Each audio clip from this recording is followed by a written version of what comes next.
ದೇಶದ ಬಹುಮುಖ್ಯ ಅಂಬೇಡ್ಕರ್ ಚಿಂತಕರಾದ ಕೋಟ್ಗನಹಳ್ಳಿ ರಾಮಯ್ಯ ಸರ್ ಅವರ ಒಂದು ಹೊಸ ಪುಸ್ತಕ ಬಂದಿದೆ. ಅದು ದರ್ಗಾಮಾಳದ ಚಿತ್ರಗಳು. ಈ ದರ್ಗಾಮಾಳ ಅಂತ ಹೇಳಿದ್ರೆ ಕೋಲಾರದ ಬೆಟ್ಟದ ಮೇಲಿರುವಂತ 6 ಊರುಗಳ ನಡುವಿನ ಜೀವಸೆಲೆ.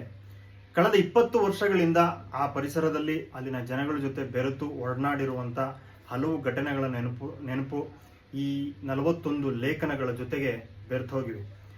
ಸೊ ಈ ಎಲ್ಲ 41 ಲೇಖನಗಳನ್ನ ನಮ್ಮ ಯುವ ಚಿಂತಕರಾದ KP ಲಕ್ಷ್ಮಣ್ ಅವರು ಸಂಪಾದನೆ ಮಾಡಿಕೊಟ್ಟಿದ್ದಾರೆ. ಈ ಎಲ್ಲಾ ಲೇಖನಗಳು ಖಂಡಿತವಾಗ್ಲೂ ಓದುವಂಥವು, ಓದಿ ಚರ್ಚೆ ಮಾಡುವಂಥವು, ಬಹಳ ವಿಶಿಷ್ಟವಾದ ಲೇಖನಗಳು. ಸೊ ದಯವಿಟ್ಟು ಓದಿ. ಈ ಪುಸ್ತಕ ನಮ್ಮ ವಿಜಯನಗರದ ಬೀಟಲ್ ಬುಕ್ ಶಾಪ್ನಲ್ಲಿ ಲಭ್ಯ ಇದೆ. ಸೊ ನಿಮ್ಮ ಮನೆ ಬಾಗಿಲು ತರಿಸ್ಕೋಬೇಕಂದ್ರೆ ನಮ್ಮ ಮೊಬೈಲ್ ನಂಬರ್ ವಾಟ್ಸಪ್ ಮಾಡೋದು ಸಾಕು, ನಾವು ಕಳಿಸ್ಕೊಡ್ತೀವಿ. www.beetlebookshop.com ನಮ್ಮ ವೆಬ್ಸೈಟ್ಗೆ ಹೋಗಿ ನೀವು ಕೂಡ ಆರ್ಡರ್ ಮಾಡ್ಬೋದು.